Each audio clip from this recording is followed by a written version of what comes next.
नमस्कार, मी लतिका। आज मी तुम्हाला अख्ख्या मसूरची भजी बनवून दाखवणार आहे। त्यासाठी बघा, हे 8 तास मसूर भिजत घातला होता आणि नंतर स्वच्छ धुवून ह्याला बांधून घेतला होता। तर बांधून ह्याला हलकेसे मोड आलेले आहेत।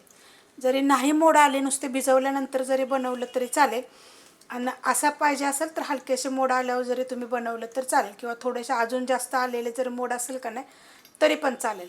आता ही मोठ्या आकाराची वाटी आहे, तर एक वाटी जरी तुम्ही घेतलं भरून तरी चालेल। तर आता हे काय करते, मिक्सरच्या भांड्यामध्ये मी काढून घेते। मिक्सरच्या भांड्यामध्ये मी काढून घेतलेलं आहे। ह्याला काय करणार आहे, एकदाच बंद चालू करून फिरवून घेणार आहे। बंद चालू करून मी फिरवून घेतलेले आहेत, अशा पद्धतीत आहेत बघा। ह्यात काय काय अख्खे पण आहेत, तर काय काय असे फुटलेत, काय कायचा थोडासा चुरा झालेला आहे। फक्त बंद चालू करायचं, पाण्याचा वापरच करायचा नाही ह्याला। काढून घेतलेलं आहे बघा वाडग्यामध्ये, तर अशा पद्धतीत आहे। एकदम पण असं पाणी टाकून वगैरे बारीक करू नका, सुक्कच बारीक करायचं। मोठ्या आकाराचे 3 कांदे मी घेतलेले, तसे बारीक कापून घेतलेले। जरा थोडेसे मोठे कापले तरी पण चालते। 1 हिरवी मिरची, अर्धा इंच आलं आणि 2च पाकळ्या फक्त लसणाच्या अशा मी कुटून घेतलेल्या आहेत। ते आबडधोबड कुटलेले आहेत, बारीक जरी पेस्ट टाकली तरी पण चालेल। थोडासा ओवा असं हातावर चोळून टाकायचं। 1 चमचा छोट्या आकाराचे धने पावडर आहे, थोडीशी दरदरे, जास्त बारीक असं नाही आहे। धने जिरे पावडर जरी वापरली तर चालेल, कारण मी त्याच चमच्याच्या मापाने 1 चमचा ह्याच्यामध्ये जिरं असं जरा चांगलं चोळायचं, मग टाकायचं। नाही तर काय करायचं, कुटायचं असं त्याला, म्हणजे त्याची एक टेस्ट छान येते। थोडीशी टाकायची हिंग पावडर, थोडीशी हळद, मिरची पावडर तिखटवाली पण आणि कलरवाली पण, आपण एकच मिरची वापरलेली आहेत। मिरची पावडर जर नको असेल ना तुम्हाला, तर सगळी हिरवी मिरची वापरली तर चालेल। थोडी तिखटाप्रमाणे मग तुम्ही वापरा। 1 चमचा मी तांदळाचं पीठ घेतलेलं आहे, ह्या चमच्याच्या मापानं गच्च भरून। 1.5 चमचा तरी टाकला ह्या साहित्यासाठी तर चालू शकते।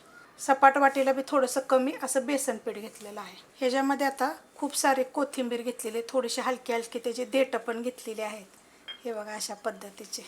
1 मुठभर अशी पालक स्वच्छ धुवून कापून घेतलेली आहे, ती पण अशी मोठीच कापलेली आहे। थोडीशी पालक आणि थोडीशी मेथी जरी ह्या साहित्यासाठी जरी टाकली तरी पण चालू शकते। नुसती पालक जरी तुम्ही टाकली तरी चालेल। नितळून टाकायची, पाणी नसून आहे।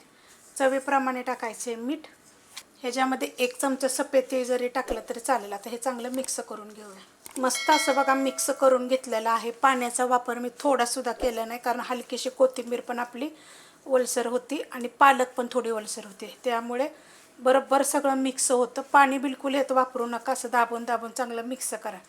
ह्याच्यामध्ये 1 मीडियम आकाराचा बटाटा साल काढून चांगला खिसून पाणी पूर्णपणे त्याचं नितळायचं, धुवून दाबून आणि ते पण ह्याच्यामध्ये टाकलं तरी पण चालू शकतो। आता हे जे आपण भजी बनवायचे, पण ह्याची तुम्हाला मी रेसिपी सांगते।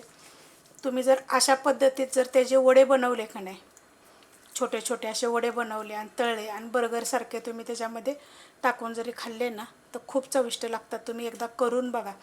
रेसिपी तर मी तुम्हाला हमेशा वेगवेगळ्या दाखवते, एकदा प्लीज लाईक करत जा आणि कमेंट करत जा। बनवायला घेऊयात आपण। तेल गरम झालेलं आहे बघा, लोखंडाच्या तव्यामध्ये ठेवलं होतं।